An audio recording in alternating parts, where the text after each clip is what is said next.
Il y avait des gros flashs dans ma tête et je tombais et puis je me réveillais. Et en fait, il y a tout qui tourne et je tombe par terre tout seul. C'était comme une forme de soulagement d'arrêter à ce moment-là.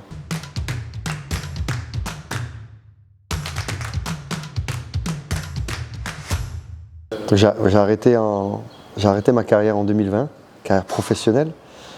2020, l'année du Covid, j'en ai profité parce que pour moi c'était une opportunité d'appuyer sur le bouton stop parce que ça faisait quelques années que j'avais des problèmes d'oreille interne. Les gens ne se rendaient pas vraiment compte et je communiquais très peu là-dessus. Mais ça a commencé en 2015 où j'ai commencé à avoir des acouphènes et des petits problèmes d'audition en revenant d'un stage à Tignes avec le RCT. J'ai suivi des ORL qui me disaient que c'était pas grand-chose. Et après j'ai commencé à avoir des crises de vertige qui m'handicapaient, je ne pouvais plus bouger avec des nausées, vomissements, mal de ventre. Enfin, beaucoup de symptômes assez graves et handicapants. Et j'ai fait un peu de kiné vestibulaire en voyant des médecins quand je suis allé jouer en Angleterre en 2016-17. Ça a amélioré ma santé. Et puis après un événement personnel assez compliqué en 2017, je crois que c'était septembre 2017. Et là j'étais à Newcastle. J'étais, je pense, pour moi au top physiquement. J'avais fait une préparation vraiment extraordinaire avec Newcastle. Et là malheureusement, fin d'été, cet événement, on va dire, c'est un pondérable personnel qui vient un petit peu casser la dynamique. Je reviens en France pendant 2 semaines. 2-3 semaines avec très peu de sommeil et beaucoup de stress. Et après, je rejoins l'équipe de Newcastle pour aller jouer à Philadelphie contre les Saracens. Donc je devais être titulaire sur ce match et j'avais fait une très bonne préparation. Et en fait, en atterrissant, je commence à avoir des vertiges. Sauf qu'au lieu d'avoir des crises d'1 heure, qui durent à peu près 1 heure, là, c'était des crises permanentes. Et même avec des piqûres des médecins, Tanganil et tout ce qu'on veut, ça passait plus. Les acouphènes pires et tout tournait en permanence. Et à partir de là, ça a été début de la descente aux enfers. C'est pour ça que j'ai passé une année à Newcastle en demi-teinte où même des fois en posant mon fils par terre, il y avait des gros flashs dans ma tête et je tombais et puis je me réveillais dans une autre position. C'était vraiment très compliqué à vivre. Et c'est pour ça qu'en fin d'année, je décide de revenir jouer en France. En plus de ça, mon fils revenait aussi en France, séparation avec la maman, et du coup je ne me voyais pas vivre loin de mon fils. Et en plus de ça, il fallait absolument trouver des médecins pour trouver ce que j'avais et le soigner. Puisque là, pendant 1 an, j'ai vu tous les spécialistes possibles, imaginables. J'ai même eu des petites opérations sur Newcastle et rien n'y fait. Donc j'ai pu rejouer un peu, mais j'étais à peine à 10-20% de mes capacités. Non pas physique en termes on va dire de course ou de puissance, mais quand on peut même pas se tenir debout, regarder quelqu'un ou regarder un objet pendant plus de 1 ou 2 secondes sans que ça tourne, à partir de là on peut plus vivre.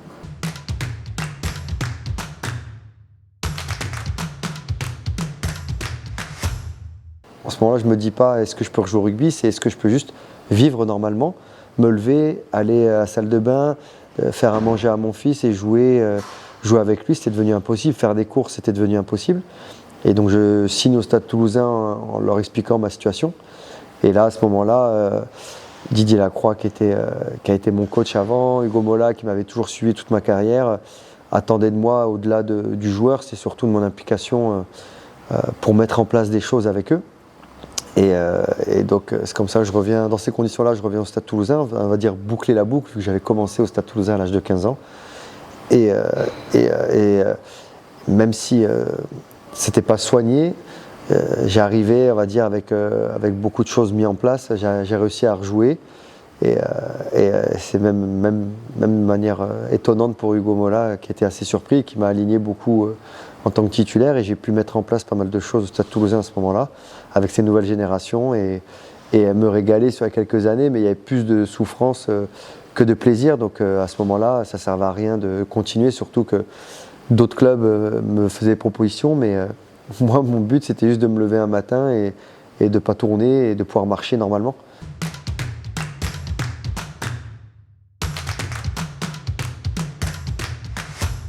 Rien qu'être là devant toi à te parler, je ne pouvais pas le faire à ce moment-là où ma concentration, ma mémoire, j'avais plus rien en fait. C'était très compliqué et je faisais beaucoup de choses à l'instinct. Mais je me souviens par exemple un match où on joue Toulouse-USAP à Aimé Giral. Je vois Chessin Colby, il va marquer, je vais vers lui pour lui sauter dans les bras. Et en fait, il y a tout qui tourne et je tombe par terre tout seul. Ma maman était dans les tribunes, elle a compris, elle savait on va dire, mon état. Et c'est pour ça que très peu de joueurs aussi le comprenaient aussi, parce que dès que je finissais l'entraînement, moi il me tardait, c'était de rentrer vite chez moi, me mettre dans le noir et essayer de m'allonger pour que les vertiges s'arrêtent. Donc on pouvait me reprocher de ne pas assez m'impliquer peut-être dans la vie de groupe, hors rugby, mais pour moi c'était impossible, parce que même aller faire des courses, j'avais une autonomie je pense de 45 minutes par jour à peu près normale.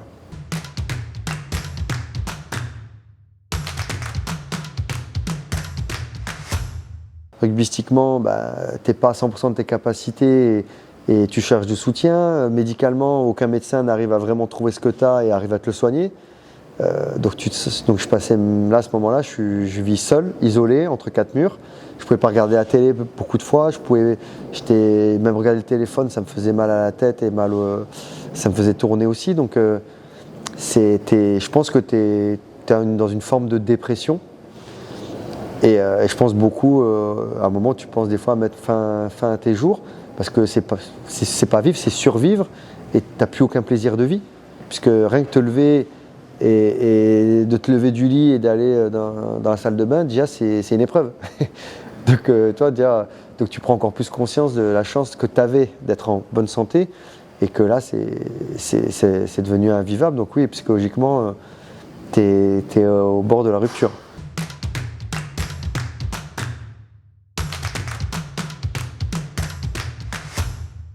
En fait, c'est la fatigue de tout le temps répéter l'histoire. Parce que ça a commencé en 2015, là on est en 2020. Entre 2015 et 2020, j'en ai vu déjà plein des spécialistes. Ça a continué là, jusqu'à 2023. Et répéter, réexpliquer les symptômes. Du coup, tu le revis en même temps. C'est long et au bout d'un moment, tu dis merde, t'en as marre. Tu es fataliste et tu dis stop, j'arrête, tant pis, je survis comme ça, j'aurais plus beaucoup d'autonomie, je pourrais plus faire de sport. Et puis il y a des jours tu dis non, il faut se battre pour ça, mais c'est compliqué parce que les médecins on va dire, arrivent à travers des symptômes, ça peut être 1000 choses, et même en faisant des examens avec des images, d'imagerie, on n'arrive pas à savoir précisément et comprendre le pourquoi du comment. Donc il y a un mélange de plein de choses, un contexte aussi particulier, aussi personnel. Donc c'est assez particulier à vivre.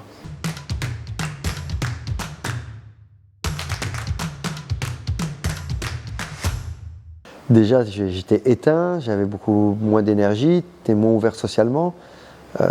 Comme je t'ai dit, tu es beaucoup plus irritable, tu es plus sur la défensive, tu es plus agressif. C'est plus toi, quoi. C'est une version de toi que tu n'as jamais connue. Et si c'était vraiment en mode survivor, et de voir la vie positivement, c'est quand même compliqué à ce moment-là.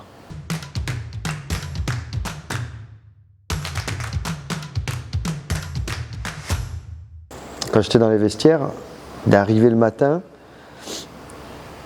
et de vivre ce qu'on vit au quotidien, je trouvais ça long en fait. Long et ennuyeux. Intellectuellement parlant, humainement parlant, c'était un peu triste aussi, avec tout le respect que je devais à mes coéquipiers. J'arrive quand même dans un groupe à ce moment-là jeune, au Stade Toulousain par exemple. À Newcastle c'était pareil, c'était un groupe très jeune. Donc on n'a pas les mêmes envies, les mêmes choses à partager au quotidien. En plus, il faut penser que mon état de santé n'est pas au mieux non plus. Donc en fait, ce qui me fait me lever le matin, c'est le plaisir que je prends sur le terrain à faire ce que j'aime. Mais ce qu'il faut se rendre compte, c'est que les matchs, c'est que le week-end et que toute la semaine, je kiffe les entraînements, mais en fait, c'est tous les moments de latence entre que je trouve longs et que j'ai l'impression que mon plaisir, il passe par d'autres choses. Exemple, on est champion de France avec Toulouse en 2019. Je suis très heureux pour l'équipe en fait, parce que moi ça change rien à ma vie, parce que ma santé elle est toujours la même, mais je suis heureux et fier d'avoir pu mettre en place plein de choses avec Clément Pointrenaud, avec Hugo Mola. sans que les joueurs le sachent à ce moment-là, puisque beaucoup s'intéressaient même pas voilà, eux ils arrivent, ils s'entraînent, ils partent hein, pour beaucoup. Mais moi ce qui m'intéressait c'était de mettre en place des choses, et c'est vrai qu'en étant joueur je pouvais faire les deux, je pouvais à la fois mettre en place des choses on va dire, dans les bureaux et sur le terrain. Et du coup c'était ça moi mon kiff, et de révéler ces talents-là, et on va dire, de payer l'équipe par rapport à son talent et de travail qu'on a fait de toute une saison. Mon plaisir était plus par là, donc c'est pour ça que dans ma tête je me suis dit écoute, récupère ta santé, trouve un moyen, X, ça prendra du temps, 1 an, 2 ans, 10 ans, je ne sais pas. Mais après, je sais que, pour ça que depuis, je dis de manière un petit peu peut-être timide, mais que mon but c'est de valoriser des projets, un projet et le faire grandir. Donc c'est plus là mon plaisir, c'est dans le partage et la transmission.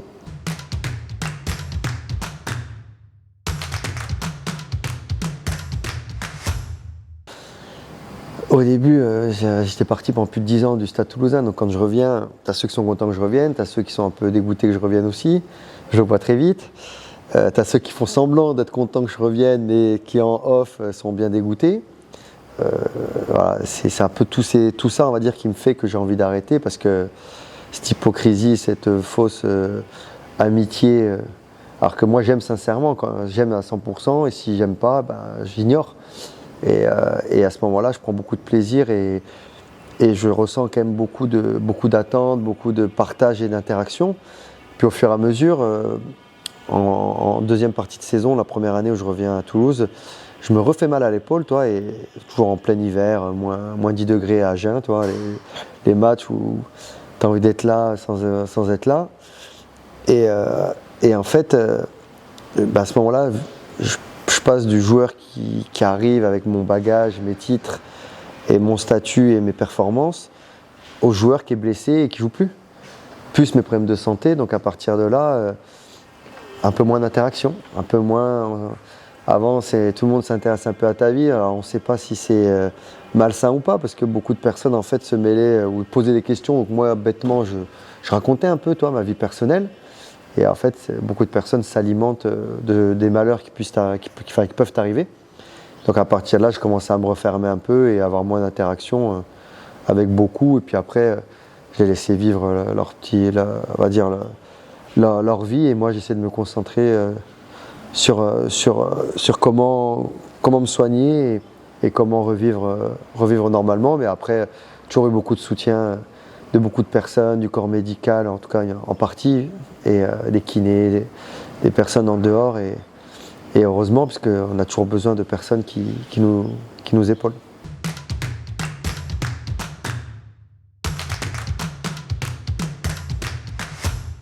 Bon, on me l'a proposé, des clubs top 14, D2, national.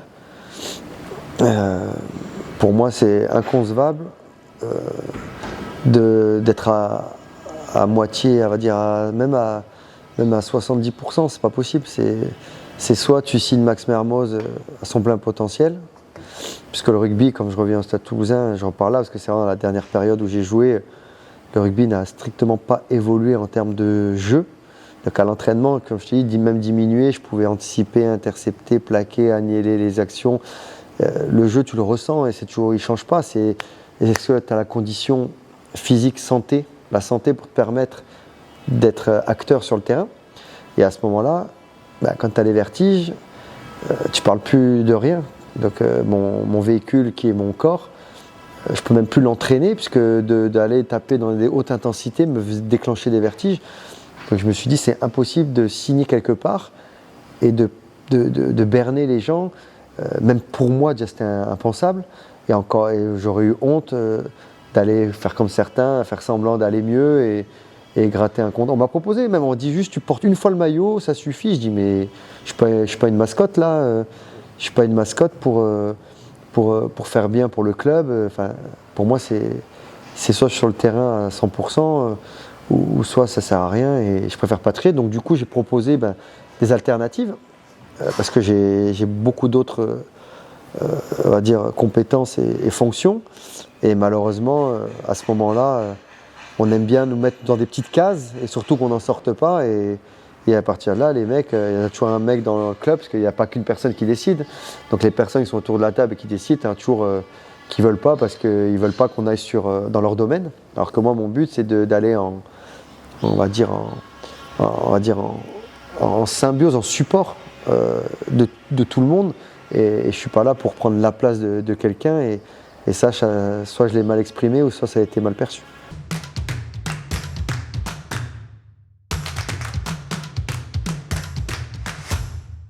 Tu as une forme de petite mort, mais moi, ça faisait un moment qui me tardait de pouvoir faire pause pour en tout cas m'occuper de ma santé. Et après, de voir les matchs, j'ai même je commençais à commenter après sur beIN Sport. Sincèrement, ça faisait bizarre de voir les matchs avec personne dans les tribunes, les conditions sanitaires, etc. Donc sur le coup, je me dis pas je loupe quelque chose, ou je me dis pas c'est grave. Et cette petite mort-là, on va dire, je dis pas que je l'ai pas ressenti, mais depuis mes 20 ans, j'ai toujours fait d'autres choses à côté du rugby. On me l'a reproché aussi, mais j'ai toujours aimé vivre d'autres choses qui m'enrichissent différemment. Et du coup, non, ça m'a pas fait. Je comprends. Ça manque. Il y a plein de choses qui nous manquent, qui peuvent nous manquer. Mais en fait, ce que j'ai fait, je l'ai fait.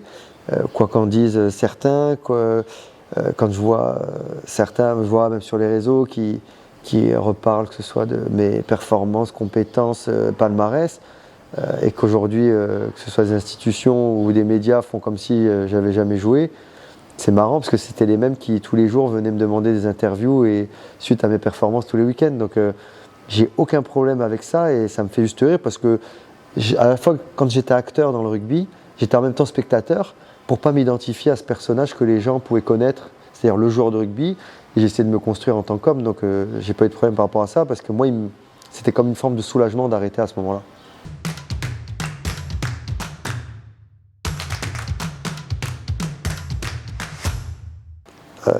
De manière très surprenante. On va dire 2023, on a réussi à identifier le problème dans l'oreille. Voilà, je le dis mot pour mot, ça s'appelle une rupture hémato-labyrinthique.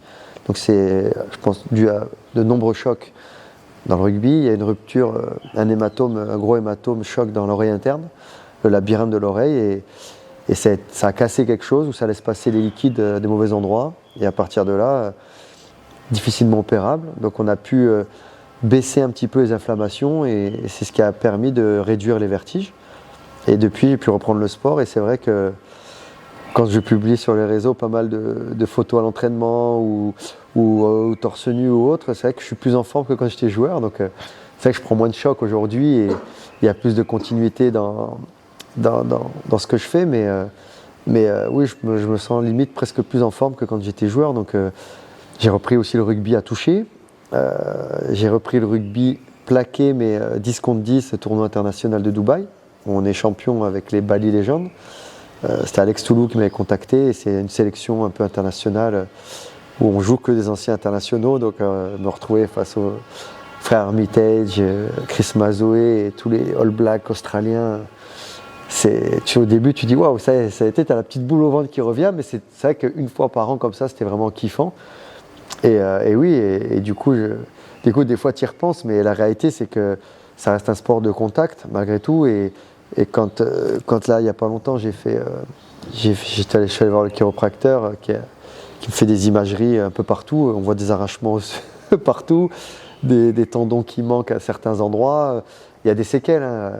34 ans à jouer au rugby, j'ai commencé à 4 ans, là, je joue encore un petit peu. Donc il y a pas mal de séquelles, mais en tout cas, des fois, ça me titille. Et je parlais avec le président de Monaco Rugby, où j'ai un rôle d'ambassadeur. Je dis pourquoi pas reprendre une licence pour jouer de temps en temps là-bas. C'est vrai que je ne ferai pas tous les matchs, mais ça peut être envisageable de remettre les crampons comme ça un petit peu de temps en temps.